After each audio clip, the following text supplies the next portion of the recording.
Here we explore the human experience through the mind, the body, and the soul.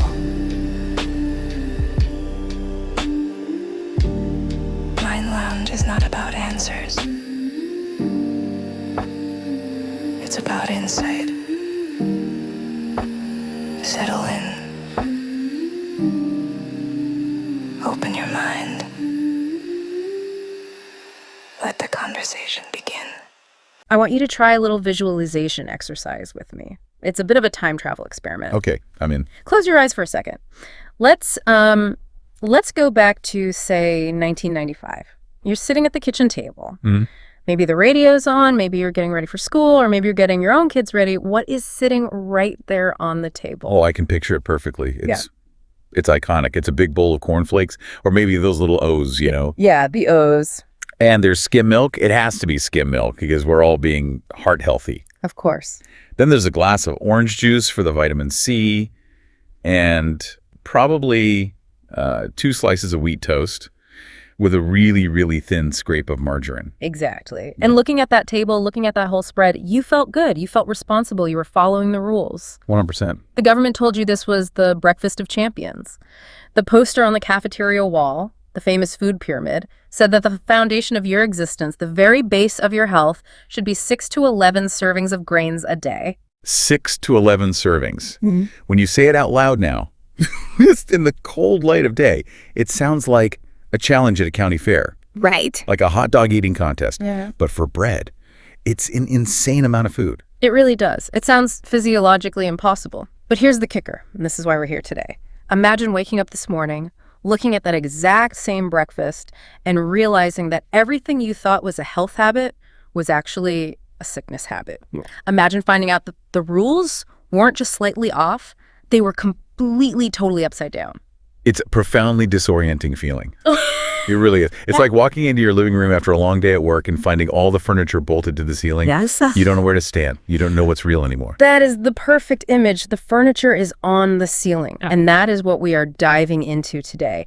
We're looking at a stack of research, specifically new reporting from health coach Lily Kane and some really deep biochemical breakdowns from Dr. Eric Berg that suggests we are living through a massive paradigm shift. Mm-hmm. We aren't just talking about a new fad diet here. We're not talking about eat this one berry to lose weight. We are talking about the total inversion of the standard of care. And inversion is exactly the right word, because when you look at the data we have today, the heroes of the 1990s, the grains, the vegetable oils, the low-fat labels are being unmasked as the villains. Right. And the things we were terrified of, I mean, truly terrified of, the saturated fats, the butter, the steak, they're being rehabilitated. The script has been completely flipped. It's a lot to process. It really is. And I think for a lot of our listeners, this probably triggers a defensive reaction. You think, come on, science doesn't just flip-flop like that. Facts are facts. Of course. It's cognitive dissonance. But our mission today is to unpack why this is happening. We need to look at the chemistry, we need to look at the economics, and we need to ask the really uncomfortable question. If the old advice was so wrong for so long, why? That is the elephant in the room. Yeah. And it's a big elephant. Was it just incompetence? Was it a simple mistake that got, out of hand? Or, as our sources imply, was there a profit motive in keeping us confused and ultimately keeping us unwell? We are definitely going to get to that dark corner of the story. But first, we have to build the new house. We have to look at this upside-down pyramid. So let's start with the visual. Lily Kane reports on this new nutritional paradigm. If we aren't eating 11 slices of bread a day, what in the world are we supposed to be eating? Well, first, let's dismantle the old base. If you remember that old pyramid, that massive bottom slab was all carbohydrates. Bread, pasta, cereal, rice. All of it. That was the fuel. The idea was that the body runs on glucose, so you need a constant drip feed of it throughout the day. In the new model, the one that's supported by modern metabolic science and highlighted by Kane, that base is gone. Just gone. It has been jackhammered away. It's not there. So the foundation is empty space? No, it's been replaced. The new foundation, the things you should be prioritizing above all else, is protein and healthy fats. Okay, protein I get. That makes sense. But healthy fats, that term has been so co-opted by marketing for years. What are we really talking about here? That's the key question. I'm not just talking about a little drizzle of olive oil or half an avocado. We're talking about saturated fats. Wow. Full-fat dairy, animal fats, tallow, butter. The stuff that my doctor and my mother and my school teacher all told me would clog my arteries instantly. Yes. The heart attack on a plate. Precisely. The stuff that was supposed to be in that tiny, use-sparingly tip of the pyramid is now the base. It is the structural concrete of the new building. And the grains. What happened to them? They've been demoted. Yeah. Big time. They're way up near the top now. Or in some cases, depending on your metabolic health, they're completely removed from the picture. That is a huge demotion. It's like Yes. the CEO getting fired and then hired back as the temp intern who makes the coffee.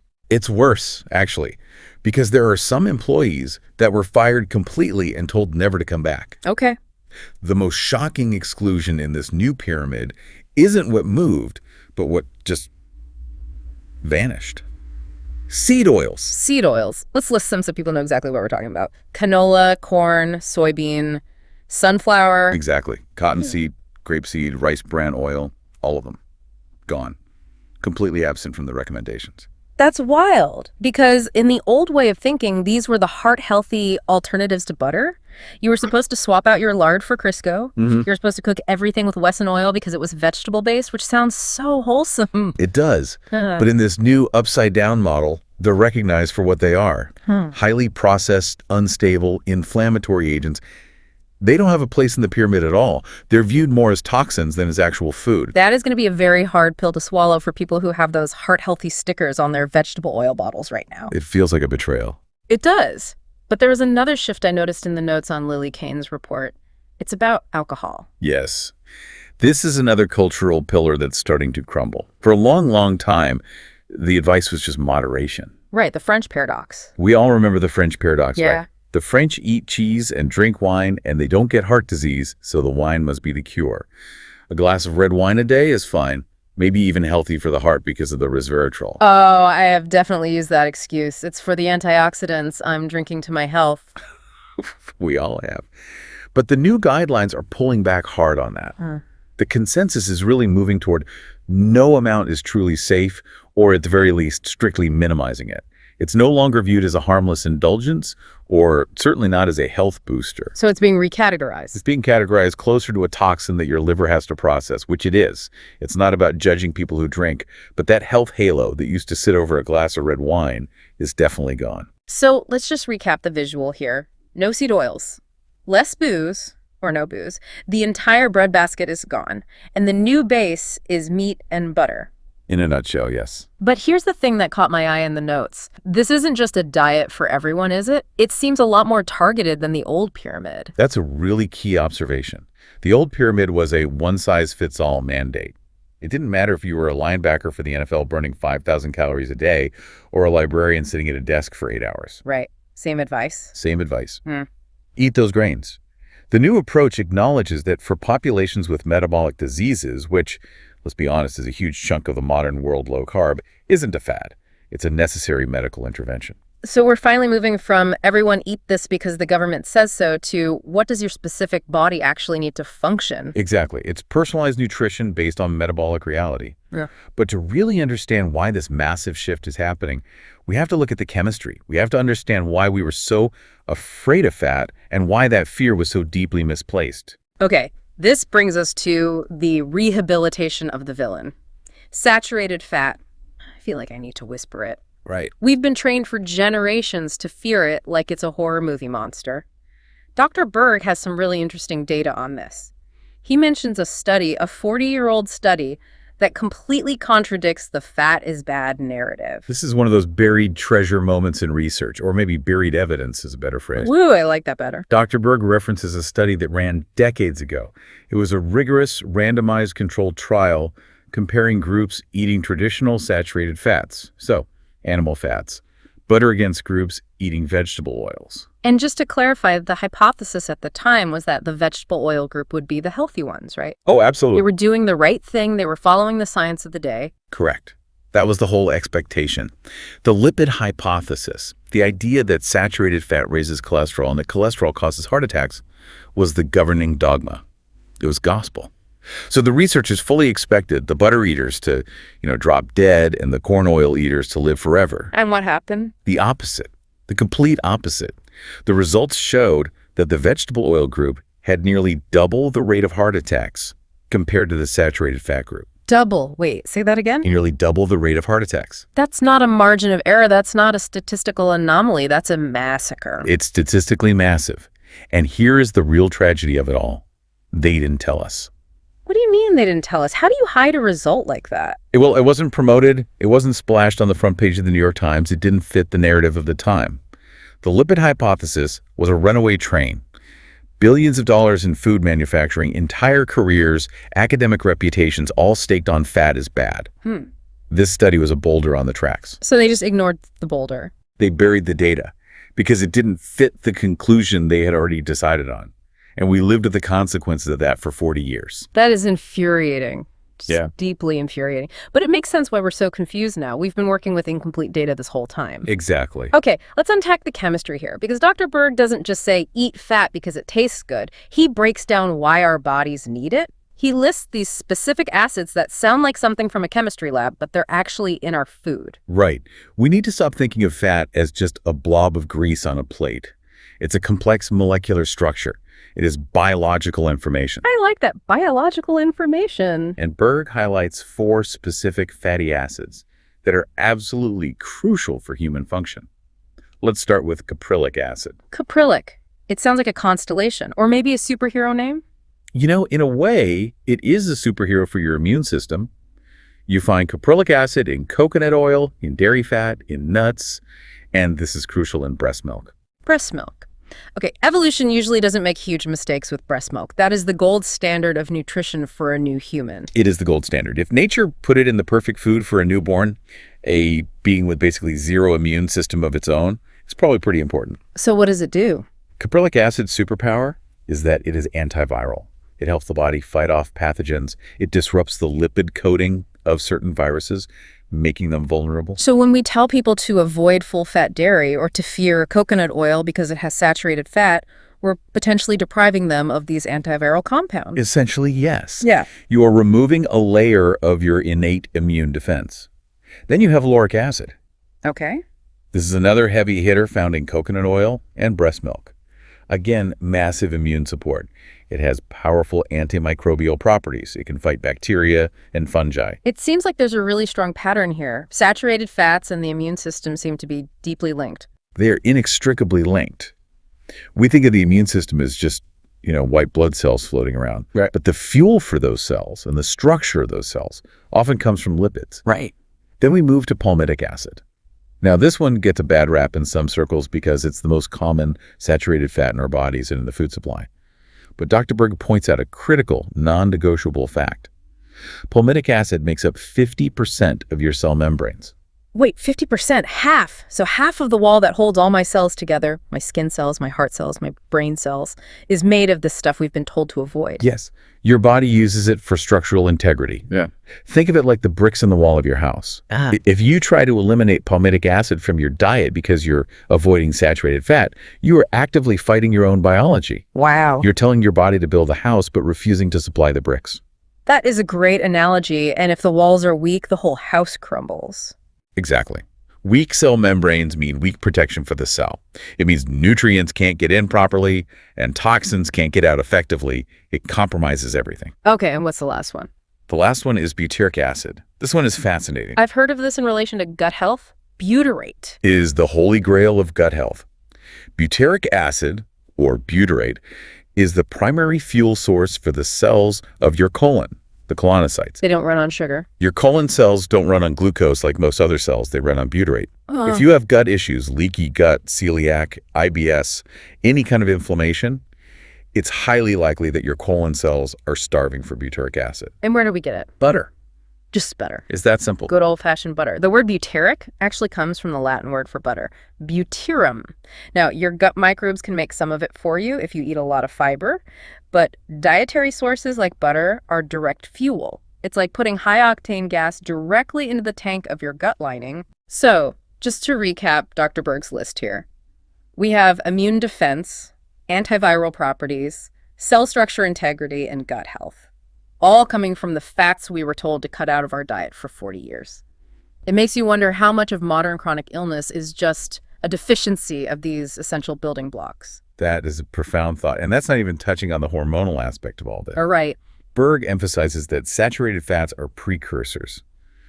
They are the raw material your body absolutely needs to build steroid hormones, cortisol to manage stress, estrogen, testosterone. This explains a lot about the low T epidemic we're seeing, doesn't it? It certainly plays a significant role. If you go on a super low-fat diet, you're basically cutting off the supply line for your hormones. You're asking a factory to build cars, in this case, testosterone or estrogen, but you've stopped the delivery of steel. It physically cannot happen. And it connects to bone health, too, you said. Yes, calcium metabolism for your bones relies on these fats. You need fat to properly absorb vitamin D, and you need vitamin D to get calcium into your bones. It's all one interconnected system.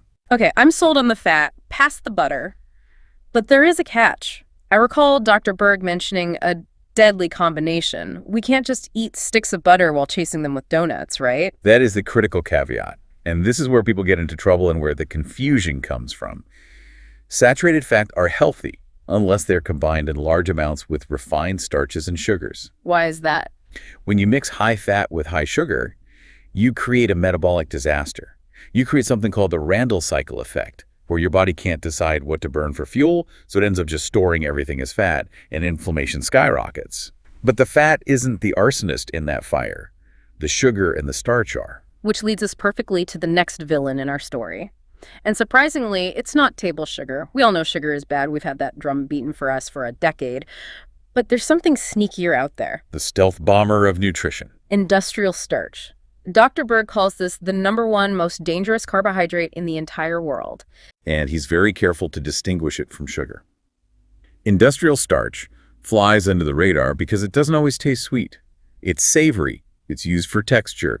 It's often invisible on the label to the untrained eye. So what exactly are we talking about here? When I look at a food label, what am I looking for? You're looking for things like modified food starch, corn starch, maltodextrin, tapioca starch. Maltodextrin, I see that on everything. I see it in protein powders. I see it in electrolyte packets. I even see it in so-called keto snacks. It's especially prevalent in health foods. It's in almost all gluten-free products. It's in baby formula. It's in sports drinks. And here is why it's so dangerous. It spikes your blood sugar worse than pure table sugar. Worse than sugar? How is that even possible? I always thought sugar was the benchmark for bad. It's all about the glycemic index, which measures how quickly a food raises your blood sugar. Pure glucose is the benchmark at 100. Table sugar, which is half fructose, is roughly 65. Maltodextrin can be between 100 and 110. So it's literally off the charts. It hits your bloodstream like a freight train. These are basically just long strings of glucose molecules that have been highly refined, so they break down instantly in your gut. There's no fiber, no fat, no protein to slow them down. So you eat a sugar-free protein bar that has maltodextrin in it, thinking you're being healthy, and your body reacts like you just shotgunned a can of soda. Sometimes worse. The insulin spike from your pancreas is massive, and then inevitably comes the massive crash, which makes you hungry and tired an hour later. And why is it everywhere if it's so bad? If it's worse than sugar, why do companies use it so much? Cost. It's purely about economics, which Dr. Berg breaks down. It costs about 20 cents per pound to produce. 20 cents? That is dirt cheap. It is a subsidized, incredibly cheap filler. It adds bulk. It creates a pleasing mouthfeel. It holds ingredients together.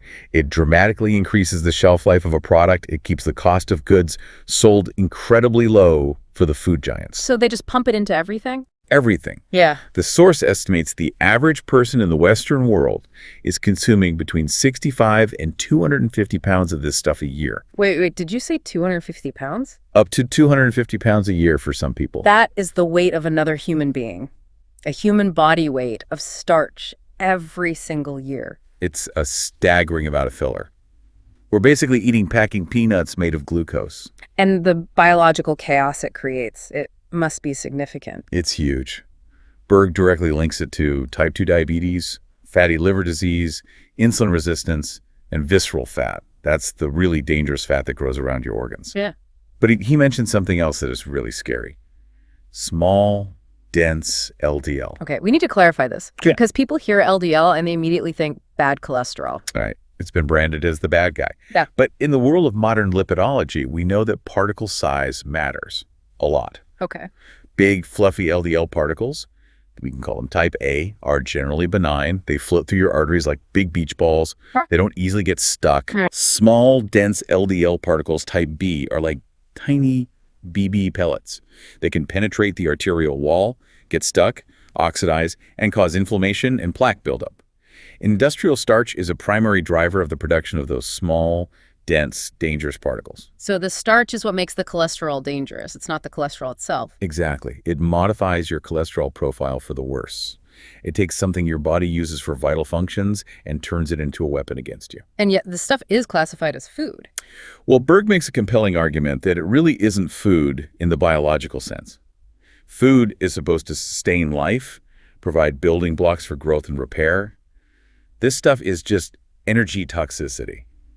And the way it's made. Oh, the processing. This part of the source material genuinely grossed me out. It should. It's not just mashed up corn. Right. You don't get modified food starch by simply smashing a kernel with a hammer in your kitchen. Right. These starches are treated with a battery of industrial chemicals like sodium trimetaphosphate, vinyl acetate, and even bleach. Bleach. In my food. To get that perfectly white color and that specific texture and stability they want for the final product. And here is the real kicker. It's classified as GRAS, generally recognized as safe. I see that acronym on labels all the time, GRAS. It sounds so authoritative. It sounds like someone checked and double-checked. It sounds authoritative, but it's essentially a regulatory loophole. It allows companies to self-regulate to a large extent. If an ingredient has been used for a while and people aren't, dropping dead immediately after eating it, it's generally recognized as safe. It often lacks rigorous long-term safety studies on humans. So we are the long-term safety study. We haven't for the last 50 years. Yeah. And the results, the explosion of metabolic disease, are not looking good. No. And remember that deadly combination we mentioned a minute ago? The source provides a formula for tissue damage. Industrial starch plus seed oils plus heat. A trifecta of metabolic destruction. That sounds like a recipe for, well, French fries. Huh? Or potato chips. French fries, potato chips, donuts, the breading on fried chicken. It's a compounded toxic soup. You have the oxidizing unstable oil, the seed oil, which creates free radicals. You have the spiking starch, which creates insulin resistance and glycation. And then you add the heat reaction on top of it all. Speaking of heat reactions, this brings us to the next invisible enemy. We've talked about what's in the food, but now we had to talk about what happens when you cook the food. Yes. Acrylamide. This is one of those things that's so insidious because it isn't on the label. It's not an ingredient. You don't add acrylamide to the recipe. It happens chemically during the cooking process. It's a reaction. Exactly. It's basically the Maillard reaction, the browning reaction gone horribly wrong. We all love the Maillard reaction. That's what makes a seared steak taste so good, or what makes toast turn brown and delicious. Right. But when you take specific amino acids like asparagine, which is found in high amounts in things like wheat and potatoes, and you mix them with refined sugars, and then you blast them with high heat, anything above about 285 degrees Fahrenheit, You create a neurotoxin. you create acrylamide, which is classified by major health organizations as a probable carcinogen. It harms reproductive organs. It's nasty, nasty stuff. And the list of foods where it's found, it's basically the entire snack aisle of the grocery store. Potato chips, crackers, cookies, breakfast cereals. Anything that is starchy and brown and crispy, that crust we all love on bread or pizza, that's where the highest concentration of acrylamide lives. But there was one example in the source that really, really surprised me. The coffee paradox. I'm a big coffee drinker, so I definitely leaned in on this one. Ah, yes. This is completely counterintuitive for most people. We usually associate dark or strong things with being harsher or maybe containing more bad chemicals. Exactly. I always assumed a dark roast coffee was the burned one, so maybe it had more bad stuff in it. But the source says the exact opposite. Correct. Light roast coffee has significantly more acrylamide, source says up to 10 times more, than a dark roast or an espresso. Why? That just doesn't seem to make any sense. It's because the roasting process itself burns off the acrylamide. See, acrylamide forms early in the heating process, when the bean is still green and turning yellow. If you stop the roasting early, to get that light blonde roast that's popular now, the acrylamide that formed is still trapped inside the bean. Okay. But if you keep roasting to a dark, oily espresso level, The continued heat eventually breaks that chemical down and destroys it. So the darker the roast, the safer the brew. That is a great actionable tip. I am switching to French roast tomorrow. It is. And there are other ways to mitigate this. We don't want to paralyze people with fear here. It's not just don't eat anything brown. It's how do you cook? Right. The source mentioned slow cooking a good strategy. Absolutely. If you keep the temperature below that 285-degree threshold, acrylamide doesn't form. So boiling potatoes for a salad is safe. Steaming vegetables is safe. Slow roasting meats or vegetables at low temps is perfectly safe. And what about frying? And here is a huge win for the saturated fat team. If you have to fry something, doing it in stable saturated fats like tallow, coconut oil, or ghee prevents the formation of acrylamide much, much better than frying in unstable vegetable oils. Another point for the new pyramid. The old-fashioned animal fats are actually protective during the cooking process. Indeed. And there's one more strategy a source calls protective pairings. This is basically the eat your veggies moment. Okay. If you were going to eat something that you know might have acrylamide, let's say you're at a restaurant, you really want those fries, you can eat them with other foods that help your body detoxify that compound. Like what, for example? Cruciferous vegetables are the champions here. So kale, broccoli, Brussels sprouts, cabbage, also garlic, onions, foods high in vitamin C. Green tea. These contain compounds like sulforaphane and other antioxidants that ramp up your liver's detoxification pathways and help it neutralize the toxin. So if you have the burger, you should skip the bun, maybe have a few fries, but definitely load up on the coleslaw or get a side of steamed broccoli. It's about balance, but informed balance. Not just the vague, everything in moderation, but understand the chemistry and actively counteract it. I like that. It's active management of your intake, not passive consumption. Precisely. Now, I want to zoom out for a minute. We've been really deep in the weeds on the plate, the fats, the starches, the toxins. But Lily Kane's report touches on something bigger. It's not just food that's shifting, it's the entire medical consensus. The upside-down effect is happening in the doctor's office, too. This is the wider context we need. Food is just one part of the health ecosystem. Kane discusses a growing skepticism of the status quo in mainstream medicine. She talks about how the rigid, one-size-fits-all systems we've relied on are starting to soften at the edges. She mentions the CLIck schedule. Now, just for our listeners, CLIck is the code word that the source material uses for vaccinations. Right. And she notes a very specific change. The recommended schedule, so the number and the frequency of these clicks for children, is being scaled back in some new recommendations to align more closely with other developed nations around the world. I found that really interesting because for a long time, the U.S. approach has always been more is better. We tend to be very aggressive with medical interventions compared to, say, Europe. We have been, historically. But this shift, however subtle, signals a move toward what Kane calls personalization. Instead of a rigid, state-mandated checklist that applies to every single child, regardless of their unique biology, their family history, or their environment, there's a move toward informed choice, toward flexibility. So it's recognizing that maybe one size doesn't fit all in medicine, just like we've realized it doesn't fit all in diet. It's the exact same logic. Just as we realized everyone must eat 11 servings of grains was a terrible idea because everyone has a different metabolism, we are slowly starting to realize that medical interventions also need to be tailored to the individual. And it's not just that. She brings up the new scrutiny around very common medications like Tylenol. Yeah, that got me off guard too. Tylenol, or acetaminophen, is in everyone's medicine cabinet. It's the default. Have a headache, take a Tylenol. Baby has a fever, give them Tylenol. It's treated like it's as harmless as water. And that default status is being seriously challenged. The source mentions several public figures, including RFK Jr., who are questioning the safety profile. Specifically, the well-established link to acute liver failure. Which is a known side effect, right? I mean, it says it on the bottle, usually in tiny, tiny print. It is. Acetaminophen is the leading cause of acute liver failure in the Western world. It's not even close. It rapidly depletes glutathione, which is your body's master antioxidant and detoxifier, leaving the liver vulnerable. But the source mentions something else, something even scarier. Yes, the potential link to neurodevelopmental issues in children if the mother uses it frequently during pregnancy. That research is newer, but it's deeply concerning. It is, but it fits the overall theme, doesn't it? We are questioning the very things that were supposed to be unquestionably safe. We are looking under the rug of established medical consensus. We are. The entire paradigm is shifting away from a system that prioritizes prescriptions Here's a pill for your symptom, to one that is finally starting to look at root causes. Why do you have the headache in the first place? Is it inflammation from the seed oils? Is it dehydration? Is it chronic stress?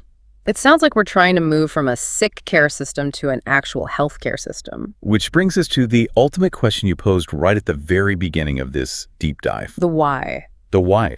Because let's just look at the scoreboard here. We have a food pyramid that promoted industrial starch and inflammatory oils for 40 years. We have a medical system that, for the most part, pushed pills over fundamental lifestyle changes. And we have a population that is metabolically broken. Completely broken. Obesity rates are through the roof. Diabetes is an epidemic. Autoimmune diseases are exploding.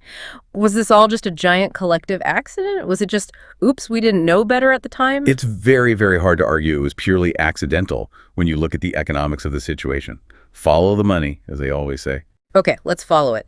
Let's start with industrial starch. It's cheap. It's subsidized by the government. It has an incredibly high profit margin for food manufacturers. It keeps the cost of goods sold on the floor. If they had to replace that starch with high-quality protein or healthy saturated fats, their profits would completely evaporate. Because meat is expensive and cornstarch is virtually free. Exactly. And what about acrylamide? What's the economic incentive there? It's a byproduct of fast, high-heat processing. To get rid of it, you'd have to fundamentally change how you manufacture food. You'd have to slow down. You'd have to lower the temperatures in your giant industrial ovens. Slowing down the production line costs money. Efficiency is the enemy of safety in this case. Okay, so there's a clear profit motive in the food industry to keep things as they are. Now, let's look at the medical side. This is the core of the sick care hypothesis. If the food pyramid creates a population with chronic insulin resistance, fatty liver disease, and systemic inflammation, Which we know it does. then you have a guaranteed lifelong customer base for the pharmaceutical industry. Wow. You need statins for the cholesterol that's being driven by the starch. You need insulin for the diabetes. You need blood pressure medications. You need a whole host of painkillers for the chronic inflammation and arthritis. You might even need antidepressants because your brain isn't getting the fats it needs to function properly. It's a symbiotic relationship. The food industry makes you sick, and the pharma industry sells you the pills to manage the sickness, but never to cure it. It's a perfect self-perpetuating cycle of consumption. The old pyramid and the old medical advice fed the giants, big food and big pharma. They became bloated and powerful, much like the population they were supposedly serving. That is a deeply cynical view, but looking at the data we've discussed today, it's hard to look away. It's a hard conclusion to avoid. It is cynical, but strangely, I find it empowering. How so? Because once you see the loop, you can choose to step out of it. You realize you aren't just a victim of bad luck or bad genes, you were a victim of bad information, and now you have good information. And that's the hope in all of this, isn't it? The fact that we're even having this conversation, the fact that someone like Dr. Berg has an app you can use to scan for these hidden starches, the fact that the official guidelines are slowly, painfully changing, the fact that seed oils are finally being called out in the mainstream. Yes. The upside-down pyramid is a declaration of independence. It says, I will not build my body out of cheap inflammatory filler. I will build it out of the high-quality structural components it actually needs to thrive. So what does this mean for the listener right now, driving to work or maybe at the gym listening to this? What is the one thing they should take away and do? It means you have to become the architect of your own health. The blueprint you were given in school, that pyramid on the classroom wall, was wrong. It was a faulty design. But you have the new data now. You know about the healthy fatty acids. You know about the dangers of heat and industrial starch. You have the correct information. You have to build your own pyramid. You do, in your own kitchen. And it starts today with reading the next label. If you see modified cornstarch, just put it back on the shelf. If you see canola oil or soybean oil in the ingredients, put it back. Buy the butter, buy the steak, cook it slowly and with care. And that's where we'll leave you today, with a challenge and a final thought. If the food pyramid was wrong for 40 years, and if the most common painkiller in the world is now being seriously questioned, what else in your standard of care is actually a standard of harm? A provocative thought, but a necessary one to ask. Stay curious, stay skeptical, and thanks for diving deep with us. Until next time.